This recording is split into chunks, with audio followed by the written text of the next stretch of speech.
പുത്രന്റെയും പരിശുദ്ധാത്മാവിന്റെയും നാമത്തിൽ ആമേൻ. എൻ്റെ പ്രിയപ്പെട്ടവരെ, ഇന്ന് ആഗസ്റ്റ് 6 വ്യാഴാഴ്ച. അമ്മേ പരിശുദ്ധ അമ്മേ, അമ്മേ പരിശുദ്ധമേ, ദൈവമാതാവേ, കൃപാസനത്തിലൂടെ ഞങ്ങൾക്കും ഞങ്ങളുടെ ദേശത്തിനും അമ്മ മധ്യസ്ഥം തേടി തന്ന എല്ലാ അനുഗ്രഹങ്ങൾക്കും കൃപകൾക്കും ഞങ്ങളിപ്പോൾ ഹൃദയം നിറഞ്ഞ നന്ദി പറയുന്നു. അമ്മേ പരിശുദ്ധമേ, ദൈവമാതാവേ, 2004 ഡിസംബർ 7 ഉച്ചകഴിഞ്ഞ് 2:30 കൃപാസനത്തിൽ സംഭവിച്ച അമ്മയുടെ പ്രത്യക്ഷപ്പെടലിനെ കുറിച്ച് തിരുസഭയ്ക്ക് സമർപ്പിച്ചിരിക്കുന്ന പഠനരേഖകളുടെ മേൽ സഭാത്മകമായ പഠനം ആരംഭിക്കുവാൻ ഞങ്ങൾ പ്രാർത്ഥിക്കുന്നു. അമ്മേ പരിശുദ്ധമേ, ഭൂസ്വർലോകങ്ങളുടെ രാജ്ഞിയായ അങ്ങേയ്ക്ക് ഭൗമസംരക്ഷണത്തിനായി പ്രപഞ്ചപ്രകൃതിയെ തന്നെ തിരുസഭ പ്രതിഷ്ഠിക്കുവാൻ ഈ പ്രത്യക്ഷീകരണം വഴി ഇടയാക്കണമേ. പരിശുദ്ധമേ, ജപമാല മാതാവേ, സകല കൃപാസനം പ്രാർത്ഥനയോടും ചേർത്ത് ഞങ്ങളിപ്പോൾ പ്രാർത്ഥിക്കുന്ന ഈ കുടുംബത്തിന്റെ പ്രത്യേക നിയോഗം പറ മക്കളെ.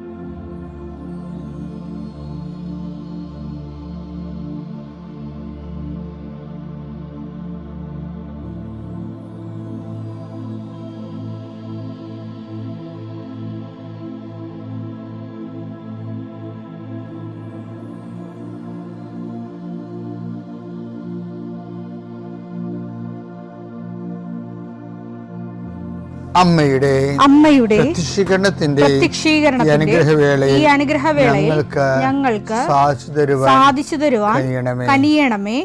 ആമേൻ. വിശ്വാസ പ്രമാണം.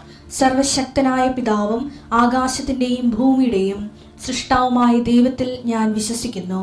അവിടുത്തെ ഏകപുത്രനും ഞങ്ങളുടെ കർത്താവുമായ ഈശോമിശിഹായിലും ഞാൻ വിശ്വസിക്കുന്നു. ഈ പുത്രൻ പരിശുദ്ധാത്മാവിനാൽ ഗർഭസ്ഥനായി കന്യകാമറിയത്തിൽ നിന്ന് പിറന്ന് പൊന്തിയോസ് പീലാത്തോസിന്റെ കാലത്ത് പീഡകൾ സഹിച്ച് കുരിശിൽ തറയ്ക്കപ്പെട്ട് മരിച്ച് അടക്കപ്പെട്ട് പാതാളങ്ങളിൽ ഇറങ്ങി മരിച്ചവരുടെ ഇടയിൽ നിന്ന് 3-ാം നാൾ ഉയർത്ത് സ്വർഗത്തിലേക്ക് എഴുന്നള്ളി സർവശക്തിയുള്ള പിതാവായ ദൈവത്തിന്റെ വലതുഭാഗത്തിരിക്കുന്നു. അവിടെ നിന്ന് ജീവിക്കുന്നവരെയും മരിച്ചവരെയും വിധിക്കുവാൻ വരുമെന്നും ഞാൻ വിശ്വസിക്കുന്നു. പരിശുദ്ധാത്മാവിലും ഞാൻ വിശ്വസിക്കുന്നു. വിശുദ്ധ കത്തോലിക്കാ സഭയിലും പുണ്യവാന്മാരുടെ ഐക്യത്തിലും പാപങ്ങളുടെ മോചനത്തിലും ശരീരത്തിന്റെ ഉയർപ്പിലും നിത്യമായ ജീവിതത്തിലും ഞാൻ വിശ്വസിക്കുന്നു. ആമേൻ. സുഖസ്ഥനായ ഞങ്ങളുടെ പിതാവേ, അങ്ങയുടെ നാമം പൂജിതമാകണമേ. അങ്ങയുടെ രാജ്യം വരണമേ. അങ്ങയുടെ തിരുമനസ് സ്വർഗത്തിലെ പോലെ ഭൂമിയിലും ആകണമേ. അന്നു വേണ്ടുന്ന ആഹാരം ഇന്ന് ഞങ്ങൾക്ക് തരണമേ. ഞങ്ങളോട് തെറ്റ് ചെയ്യുന്നവരോട് ഞങ്ങൾ ക്ഷമിക്കുന്നത് പോലെ ഞങ്ങളുടെ തെറ്റുകൾ ഞങ്ങളോടും ക്ഷമിക്കണമേ. ഞങ്ങളെ പ്രലോഭനത്തിൽ ഉൾപ്പെടുത്തരുതേ, തിന്മയിൽ ഞങ്ങൾ രക്ഷിക്കണമേ. ആമേൻ. നന്മ നിറഞ്ഞ മറിയമേ, സ്വസ്തി. കർത്താവ് അങ്ങയുടെ കൂടെ സ്ത്രീകളിൽ അങ്ങ് അനുഗ്രഹിക്കപ്പെട്ടവളാകുന്നു. അങ്ങയുടെ ഉദരത്തിൻ ഫലമായി ഈശോ അനുഗ്രഹിക്കപ്പെട്ടവനാകുന്നു. പരിശുദ്ധ മറിയമേ, തമ്പുരാന്റെ അമ്മേ, പാപികളായ ഞങ്ങൾക്ക് വേണ്ടി ഇപ്പോഴും ഞങ്ങളുടെ മരണസമയത്തും തമ്പുരാനോട് അപേക്ഷിക്കണമേ. ആമേൻ. കർത്താവേ, നിന്റെ ഉന്നതമായ നാമത്തിന് സ്തോത്രം ചെയ്യുന്നു. കർത്താവേ, നിന്റെ വിശുദ്ധ പൗരോഹിത്യത്തെ മഹത്വപ്പെടുത്തണമേ. കർത്താവ്, ഈ പ്രഭാതത്തിലെ അങ്ങയുടെ മക്കളെ കാത്തു കൊതിച്ചിരിക്കുകയാണ് ഈശോയെ. നിന്റെ വലതുകരത്തിൻ്റെ ഒരു ആശീർവാദം കിട്ടാൻ വേണ്ടി. കർത്താവ്, ഇന്ന് യാത്രക്കൊരുങ്ങുന്ന ഓരോ മക്കളുണ്ട്. ഓരോ ഉദ്യമങ്ങളിലൂടെ മനസ്സിൽ വിചാരിച്ചുകൊണ്ട് പോണവരുണ്ട്. ഓരോ ലക്ഷ്യങ്ങൾ മനസ്സിൽ വെച്ച് പോകുന്നവരുണ്ട്. കർത്താവേ, നിന്റെ തിരുമുറുവാർന്ന് ആണിപ്പെടുതാന്ന് വലതുകരം മക്കളുടെ ശിരസ് വെക്കണമേ. അവർ പോകുന്നിടത്തേക്കല്ല, നീ പോകുന്നിടത്തേക്കെല്ലാം ഞാൻ നിൻ്റെ കൂടെ വരുമെന്ന് കർത്താവ് അങ്ങ് പറഞ്ഞിട്ടുണ്ടല്ലോ ഈശോയെ. അങ്ങയുടെ സഞ്ചാര സാന്നിധ്യം അങ്ങയുടെ മക്കളുടെ കൂടെ ഉണ്ടായിരിക്കണമെന്ന് പ്രാർത്ഥിക്കുന്നു. എൻ്റെ കർത്താവെ, രോഗികളെ സംബന്ധിച്ച് പ്രാർത്ഥിക്കുന്നു. എൻ്റെ കർത്താവെ, മുടി കൊഴിഞ്ഞു പോകുന്നവരുണ്ട്. വട്ടത്തിൽ മുടി കൊഴിഞ്ഞു പോകുന്നവരെ കാണിക്കുന്നുണ്ട്. അവരെല്ലാം കർത്താവ് സ്പർശിക്കണം. അവരിത് മാത്രം മാനസിക സംഘർഷം അനുഭവിക്കുന്നു. Cancer 4th stage അനുഭവിക്കുന്നവരുണ്ട്. കരളുവേദനക്കാരുണ്ട്. ഉദരവേദനക്കാരുണ്ട്, കണ്ണിന് കാഴ്ച മങ്ങുന്നവരുണ്ട്, മൂക്കിൽ ദശ വളരുന്നവരുണ്ട്, PCOD രോഗികളും പിസ്തുല രോഗികളും RSS രോഗികളും നടുവിന് വേദനയുള്ളവരും ഈശോയെ ഇടുപ്പലിന് വേദനയുള്ളവരുണ്ട്. അവരെ എല്ലാം നിന്റെ തിരുമുറുവാർന്ന വലതുകരത്താൽ സ്പർശിക്കണമെന്ന് പ്രാർത്ഥിക്കുന്നു.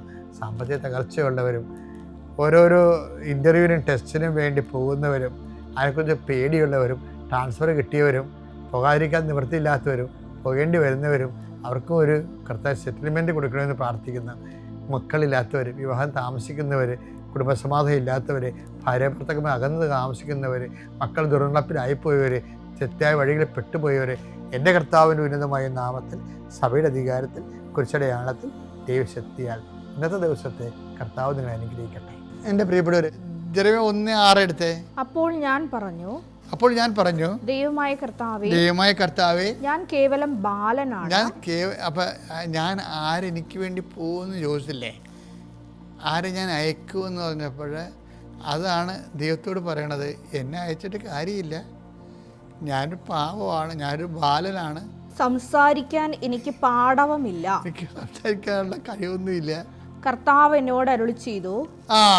ലക്ഷ്യം പറയും, കർത്താവിന് അരുളി ചെയ്തു, വെറും ബാലനാണെന്ന് നീ പറയരുത്, നീ ബാലനാണെന്ന് പറയരുത്, ഞാൻ അയക്കുന്നിടത്തേക്ക് നീ പോകണം, ഞാൻ അയക്കുന്നിടത്തേക്ക് നീ പോകണം, ഞാൻ കൽപ്പിക്കുന്നത് എന്തും സംസാരിക്കണം, കൽപ്പിക്കണം എന്തും നീ സംസാരിക്കണം, നീ അവരെ ഭയപ്പെടേണ്ട, നിന്റെ രക്ഷയ്ക്ക് നിന്നോട് കൂടെ ഞാനുണ്ട്. കർത്താവാണിത് പറയുന്നത്. അത് പറഞ്ഞിട്ട് എന്താ ചെയ്തത്?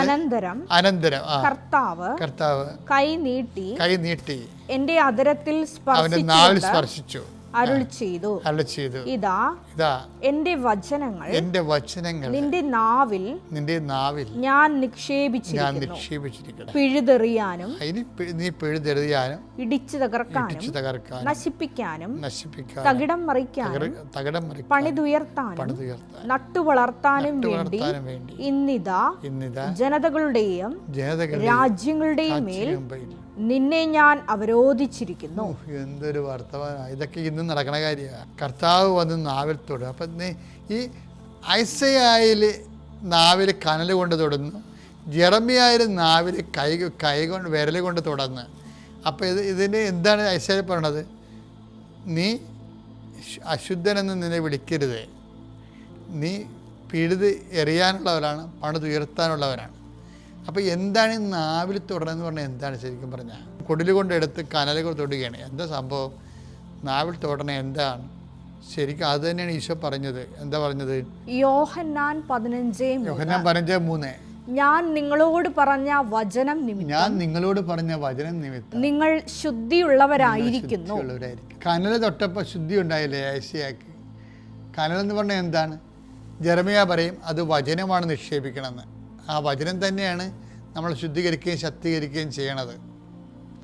ഈ ശുദ്ധീകരിക്കുകയും ചെയ്യുന്ന വചനത്തെക്കുറിച്ചാണ് യോഹന്നാൻ 15:3 പറയണത്. ഞാൻ നിന്നോട് പറഞ്ഞ വചനം നിമിത്തം നീ വിശുദ്ധിയുള്ളവനായിരിക്കുന്നു. അപ്പോൾ വചനാധിഷ്ഠിതമായി നമ്മുടെ ജീവിതത്തെ നമ്മൾ പുനഃക്രമീകരിച്ച് കഴിയുമ്പോൾ അതിന് നമ്മൾ ഉടമ്പടി സഹായിക്കും.